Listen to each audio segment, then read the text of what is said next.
हम इस वक्त मोहनलालगंज के दहवा गांव में हैं। जो यहाँ तमाम ग्रामीण हैं, ये एक पारंपरिक गीत है, विधा है फाग गाने की।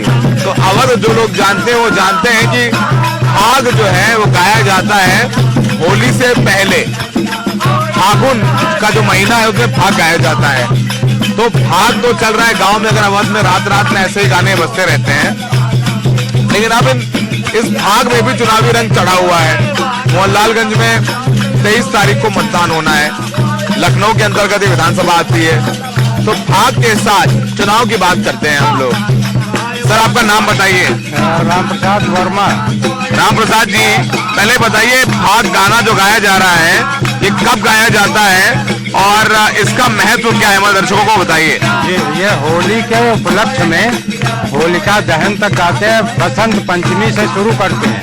तो बसंत पंचमी के प्रहलाद के रूप में होलिका दहन जब करते हैं तो होलिका ये प्रहलाद को एक तरीके से वो प्रहलाद की बुआ होती है होलिका, तो उसको पहले से ही ये उनके सुपुर्द कर देते हैं। तो ये होलिका के रूप में उसको जब जलाते हैं ग्रामीण, तो उसमें ये प्रहलाद बच जाते हैं। हाँ। भगवान का वरदान आ जाता है। तो वही गा रहे हैं, वही पूरी कहानी गाई जाती है। कहानी गाई जाती है, साथ में धार्मिक उत्साह होता। फसल का भी इधर बड़ा अच्छा, मतलब जो सरसों फूली हुई है तो ये उत्साहवर्धक। हाँ, सरसों का फूल जो है जी जी चमक रहा है इस समय। हाँ, और दूसरा दौर भी आ जाता आम में, कोयल कूकती है। तो इस उपलक्ष्य में किसानों को एक विशेष उत्साह फाल्गुन में। तो ये फागुन में चुनावी रंग भी है जी। तो यहाँ चर्चा भी होती है। क्या चर्चा है मोहनलालगंज में? यहाँ देखा जाए तो सभी प्रत्याशी अपना अपना भाग्य आजमा रहे हैं, जिसमें जो दिखाई पड़ रहा हम लोगों को कि इस बार किसान और नौजवान ज्यादा परेशान है। अच्छा, तो किसानों के लिए सरकार को कुछ करना चाहिए, जिसकी भी सरकार बने, जो कि इस समय कोरोना की वजह से और जो तमाम तरीके की परेशानियां किसानों को और नौजवानों को। अब किसान नौजवान एक मुद्दा है इस बार, बेरोजगारी और किसानों की समस्या है। किसानों और बेरोजगारों की समस्या, नौजवानों की, यह 18 साल से 38 साल तक के बच्चे बहुत ही बेरोजगारी से जूझ रहे हैं। ठीक है, और लोगों से शिक्षा का भी अभाव है। और लोगों से बात करते हैं। तो आप देखेंगे यहाँ पर, यहाँ पर जो कि इतना बढ़िया जो है यहाँ पर माहौल जो है चल रहा है और तमाम जो है ग्रामीण इतना मस्त हैं कि उनसे जो है बात करने के लिए भी हमें उनको रोकना पड़ा। आगे गाते रहिएगा। जरा बताइए, आपका नाम बताइए। रामशंकर। पूरा गाने में आप बिल्कुल फाग गाने में बिल्कुल व्यस्त थे, मशरूफ थे। फाग में, क्योंकि चुनाव भी इस बार तो होली का रंग तो है, ये चुनाव का भी रंग है। तो वही सर। आपके गांव में क्या माहौल चल रहा है, क्या मुद्दे हैं? आप किसानी करते हैं, किसानों के क्या मुद्दे हैं? अरे किसानी के साहब यह है जो सब खेती बाड़ी वाली राग है वो, और बाकी सब हरहा वाली दिक्कत ज्यादा मिल रही है। दर्शकों को बताते हैं, हरहा मतलब जो आवारा पशु, उनको गाँव ग्रामीण भाषा में अवधि में हरहा कहते हैं आवारा पशुओं को। सही कह रहे हैं ना? हाँ, हम सीख गए अवधि। हाँ, तो ये हरहा ज्यादा नुकसान कर रहे हैं, जनता परेशान के हैं। मतलब आवारा पशु आपके लिए एक मुद्दा है। अच्छा, ये बताइए, आपका नाम बताइए बाबा। पूर्णिमा से। पूर्णिमा जी, ये बताइए, जो टीवी चैनल देखते होंगे, फोन उन में आ जाता है, भाजपा वाले कहते रहते हैं कि अखिलेश यादव आतंकवादी समर्थक हैं, पाकिस्तानी समर्थक हैं, जिन्ना समर्थक हैं, बुलडोजर चलवा देंगे। तो इसका क्या आप लोगों को, ग्रामीण जो आप लोग किसान हैं, आप लोगों को सुनते हैं तो क्या समझ में आता है?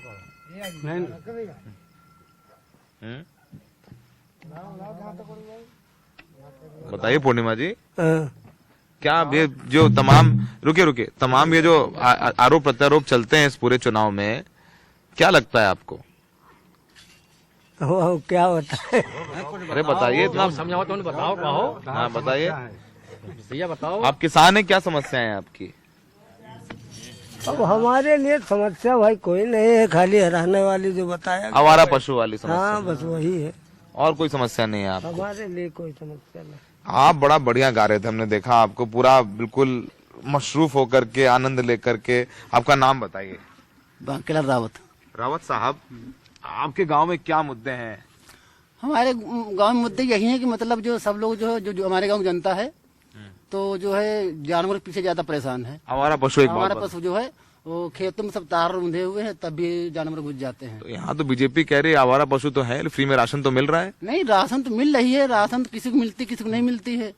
हाँ, राशन तो फिर मिल तो रही है ना लोगों को। रही फ्री राशन किसी को मिले किसी को नहीं मिली तो राहत तो है फ्री राशन से। राहत तो भी है।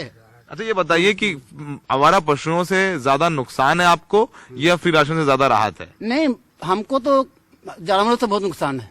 अच्छा, जो खुला है हमारे खेत के, हम लोग 11 बजे रात में 12 बजे रात खेत से आते हैं। आज यहाँ फाग हो रहा तो हम यहाँ रुके हैं, नहीं तो हम 12 बजे रात खेत से आते हैं। हम लोग वही पहुँचते हैं रात में खेत में सोते हैं। हाँ, जानवर पूरे नुकसान कर जाते हैं, पूरा खेत चरा पर आप चल के देख लीजिए, पूरा खेत खराब कर देते हैं। ठीक है, आप ढोलक बजा रहे थे इतनी बढ़िया, बाबा आपका नाम बताइए। श्री राम रावत। श्री राम जी रावत साहब, क्या है बीजेपी सरकार? अच्छा सुनते हैं, मैंने वही सवाल पूछा था, बीजेपी के योगी जी मुख्यमंत्री हैं, कहते हैं बुलडोजर चलवा देंगे और तमाम अखिलेश यादव पे आरोप प्रत्यारोप रहते हैं। किसान क्या सोचता है गांव में जब ये सब बयान सुनता है तो? अरे अब किसान साहब क्या सुने, किसान याद सुने यही हराहा गोरू से यही दुनियादार जो परेशान है। अब कहो घंटा बढ़िया घर में बैठ जाओ, घर में घंटा भर में कहो हम चल के सब नाश कर दी। मतलब आप अगर 1 घंटे के लिए चूक जाए तो हो सकता है कि पूरा खेत आपका आवारा पशु चर जाए। वही में खाद छोड़ो, पांस छोड़ो, सब चीज छोड़ो, वो सब बेकार हो जाती। मतलब जो मेहनत करते हैं वो पूरी खराब हो जाती है। तो आप लोगों को लग रहा है कि आवारा पशुओं से कौन निजात दिला देगा? आपको लगता है जब वोट डालने जाएंगे तो क्या सोच के जाएंगे? आपके क्या मुद्दा रहेंगे, क्या सोच के जाएंगे वोट डालने रावत साहब? अब जैसे आप छोड़ी जाती वैसे वो वही मुद्दा हिसाब से छोड़ दी जाई। मतलब आपके लिए आवारा पशु के लिए सरकार से नाराजगी है, बीजेपी सरकार से यहाँ पर ग्रामीणों को। और लोगों से बात करते हैं, कुछ जो गांव के और लोग हैं उनके पास भी चलते हैं। सर आपका नाम बताइए। नरेंद्र राजपूत एडवोकेट। आप वकील हैं? हाँ। क्या गांव में आप बताइए, अब तो चलिए कि ये तो सब लोग किसान हैं, आप वकील हैं, ग्रामीण पृष्ठभूमि से हैं, भाग गाई जा रही है, माहौल गांव में है, चर्चा होती है, क्या लग रहा है कि जो फ्री राशन सरकार दे रही है, इस बार तो तेल भी दे रही है 1 लीटर, तो ये लोगों को लुभा रहा है या फिर आवारा पशु जो खेत चल रहे हैं वो ज्यादा बड़ा मुद्दा है? आवारा पशुओं का मुद्दा ज्यादा बड़ा है और जो प्रलोभन दे रहे हैं, ये दाल चावल राशन फ्री कर रहे हैं, ये मानसिक रूप से कमजोर कर रहे हैं हमको, आपको विकलांग बना रहे हैं। शिक्षा पे और इनका जो है फोकस नहीं, और राजनीति धर्म और जात के नाम पे कर रहे हैं। खासतौर से बीजेपी वाले मेरी तरफ से जो है ये मान के चलिए पूरी तरीके से धर्म और उस पे जो है जात। साहब हिंदू खतरे में नहीं लगते आपको? नहीं, हिंदू और मुसलमान की तो राजनीति करके वोट बैंक अपनी अपनी सेक रहे हैं, लेकिन पब्लिक के जो धरातल पे समस्याएं हैं उन पे निराकरण करने के लिए जो है बीजेपी लोग कहते हैं हिंदू जाग जाओ, एक हो जाओ, ये तमाम चीजें आपके सोशल मीडिया पे व्हाट्सएप पे आती रहती हैं, तो क्या सोचते हैं जब वो पढ़ते हैं? ये देखिए भाई साहब, जो है चुनावी प्रकरण जब आता है तब इनको हिंदू जगाना होता है, मुस्लिम जगाना होता है, लेकिन निचले स्तर पे हमारा युवा बेरोजगार है। और इस पे जो है शासन की बात करते हैं, सुशासन की बात, तो मेरे हिसाब से बहन जी मायावती जी का सुशासन जो है सबसे अच्छा था। मायावती की बात भी कर रहे हैं जी जी। तो यहाँ माहौल सपा का भी है, बसपा का भी है जी। भाजपा को कम पसंद कर रहे हैं लोग, लड़ाई लग रहा है सपा बसपा में हो रही है यहाँ। नहीं, रियल में लड़ाई सपा बसपा की हो रही। बीजेपी को जो है ना, मेरे हिसाब से जो है ना, यहाँ पे बीजेपी का सुपड़ा साफ होगा। बीजेपी का सुपड़ा साफ होगा। युवा जो बैठे हैं यहाँ पर, आप क्या करते हैं? मेरा नाम ऋषभ राजपूत है और मैं LLB कर रहा हूँ। लॉ कर रहे हो? सरकारी नौकरी में मेहनत की, ट्राई किए हो? कर रहे हैं, कोशिश कर रहे हैं, फॉर्म हम भर रहे हैं, कोशिश भी कर रहे हैं। माहौल बन रहा है? कुछ माहौल बन रहा है पर नौकरियां भी नहीं आ रही इतनी, तो माहौल बन रहा है। माहौल बन रहा है, कोशिश कर रहे हैं हम लोग सरकारी। तो युवा रोजगार, आप बताइए, आप कुछ बोल रहे थे, नाम बताइए। मेरा नाम आशीष वर्मा है। मैं वैसे इंजीनियर, मेरी डिप्लोमा है पॉलिटेक्निक से, और मैं BSc पॉलिटेक्निक में मतलब इंजीनियर टीचिंग करता हूँ। तो मैं ये देख रहा हूँ कि मतलब जो भी मतलब इनकी सरकार है बीजेपी की, तो इसमें मैं ये देखता हूँ कि मतलब ये हमेशा मुद्दा ये उठा देते हैं हिंदू मुस्लिम का, पर जो कि ये है नहीं मुस्लिम। मतलब क्या है, मेन मुद्दा तो ये है होना चाहिए। जैसे गैस की बात कर लेते हैं, जब शुरुआत में जब ये लोग जब थे तब ये 300-350 रुपए सिलेंडर आता था। आज ये सिलेंडर की बात करते तो 900 रुपए के 1000 रुपए के आसपास में पहुंच गया है, ठीक है। और पेट्रोल की बात करते हैं तो 60 रुपए में, पहले 60-65 रुपए में था, तब ये तो लोग तो चूड़िया पहन के बैठ जाते थे कि चूड़िया मतलब दिखाते थे कि चूड़िया पहन ले, मतलब ये प्रधानमंत्री मनमोहन सिंह थे तब उनको दी जाती थी। तो वहां पर आजकल पेट्रोल 110 रुपए तक पहुंच गया था। अभी 95 यानी चुनाव का मुद्दा आया तो 95 यानी 95 रुपए में हो गया है, पर अभी स्थिर है। जबकि अगर हम कच्चे पेट्रोल के दाम की बात करें तो वो भी मैक्सिमम बढ़ते जा रहे हैं। ठीक है, तो वो मतलब यहाँ पर अभी नहीं बढ़ रहा है, जैसे ही चुनाव खत्म होगा उसका भी रेट बढ़ जाएगा। तो ये सब चीजें आपको लगता नहीं हिंदू खतरे में? बीजेपी कहते हैं हिंदू खतरे में है, अखिलेश यादव आ गए तो आतंकवादियों के राज भी खतरे में नहीं था और आज भी खतरे में नहीं। बीजेपी कहती है आतंकवादी सरकार आ जाएगी, सपा की सरकार आई तो। उनके कहने से मतलब अगर ऐसा होने लगे तब तो फिर इसके पहले भी था, तब भी खतरे में होना चाहिए था। तब तो वो लोग भी तो थे इसी उसमें तो थे कि बाहर कहीं से चले गए थे। ये तो कहते हैं जो बीजेपी का साथ नहीं देता वो देशद्रोही है। 2011 से 17 तक बीच में रहे हैं, तो इसके पहले क्या मतलब हिंदू मतलब खतरे में हो गया था? उसके पहले भी तो मतलब उसकी सपा की सरकार थी। देशद्रोही ना कहें आपको। नहीं, देशद्रोही कैसे कह देंगे? मतलब अब देश वही कहते हैं वही जो राम। अच्छा ये बताइए, ये बताइए, आप इधर आओ, कहाँ गए आप? हाँ बाबा आप बताइए, इस बार बीजेपी को जो गाना है बड़ा दिलचस्प गाना है, जो राम को लाए थे हम उनको लाए थे, जो राम को लाए हैं हम उनको लाएंगे, यानी जो राम मंदिर बनवाया है, इस गाने पर आपका क्या कहना है? मुझे तो ये कहना कि राम को कैश कर रहे हैं। राम तो सबके हैं, राम रहीम एक समय था कि भाई धर्म निरपेक्ष देश में न राम है न रहीम है, अगर हैं तो सब हैं। यहाँ तो चारों भगवान को मानते हैं, हिंदू मुस्लिम सिख ईसाई की बात करते हैं। इस देश से अच्छा कोई देश नहीं जहाँ 4 भगवान एक साथ पूजे जाते हों। ऐसे देश को कौन आंख दिखा सकता है? किसकी हिम्मत है? यहाँ तो अल्लाह भी हैं, राम भी हैं, कृष्ण भी हैं, और देखें तो भाई अपने ईसा मसीह भी हैं। आप क्या कह रहे थे इस गाने पे? आप क्या कह रहे थे? बोले कुछ बोल रहे थे। मैं भैया ये कह रहा था, यहाँ पे अभी चर्चा हो रही थी, बहुत से लोग जैसे राम को लाए हैं हम उनको लाएंगे, लेकिन अभी यहाँ किसान भाई लोग चर्चा कर रहे हैं कि ये लोग सांड को लाए हैं, जो गली गली में सांड वगैरह घूम रहे हैं। लोगों को जो है ना तमाम तरीके की दुर्घटनाएं हुई, इन पे कोई पाबंदी नहीं की जा रही। जानवर जो है ना खेतों को जो है ना नष्ट कर रहे हैं, फसल नष्ट कर रहे हैं। तभी किसान भाइयों को ये कहना था। दादाजी हैं, बताइए क्या? इधर बताइए, इधर देखिए, उधर हाँ बताइए क्या बोल रहे हैं आप, बताइए। अरे 2-4 सांड जो है 2-4 आदमियों को मार डाली। मतलब सांड के मारने से 2-4 लोगों की मौत भी हो गई। मौत हो चुकी। आपके गाँव में? हाँ गाँव में 4 मौजन के अंदर रामू यादव एक खत्म भे, एक बैजनाथ यादव खत्म भे, पिछली खेड़ा। राम के गाने पर देखिए, राम को कोई कुछ नहीं कह रहा है, राम सबके आराध्य हैं राम का, लेकिन लोगों का कहना है कि राम से तो चलिए सबको प्रेम है, आस्था है, लेकिन सांड से दिक्कत है।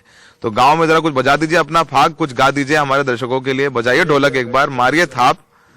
आप देखिए इतना जबरदस्त तरीके से यहाँ पर पूरी कोऑर्डिनेशन के साथ ढोलक, मंजीरा, और वो जो भैया हैं देखने में बड़े गंभीर लग रहे हैं, लेकिन जबरदस्त गाते हैं। गाइए, कुछ सुनाइए हमारे दर्शकों को। गाइए गाइए गाइए गाइए।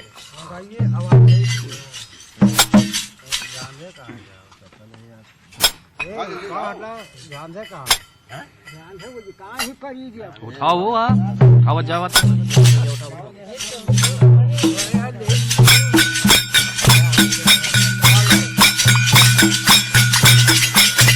माला हो जय माला, प्रिया जय राम नगर जय माला, हो जय माला, प्रिया राम नगर जय माला, हो जय माला, हो जय माला, प्रिया जय राम। जो ये गाना गा रहे हैं अवधि में, उस गाने का मतलब है कि श्री रामचंद्र और सीता का जयमाला हो रहा है। तो यहाँ तो ये खूबसूरती है अवध की, हाँ गा रहे हैं। और हमने लोगों से चुनावी चर्चा की इस मौसम में। सोचिए कि गांव का किसान कितना जागरूक है। राम में सबकी आस्था है, लेकिन सांड से, आवारा पशुओं से सब डरे हुए हैं। नतीजा क्या होगा वो 10 मार्च को पता चलेगा। पर इस चुनावी चर्चा में हमने ग्रामीण फाग के रंग के साथ चर्चा की है कि यूपी के गांव के दिल में क्या है। सहयोगी विनीत के साथ मोहनलालगंज से सौरभ शुक्ला, NDTV इंडिया।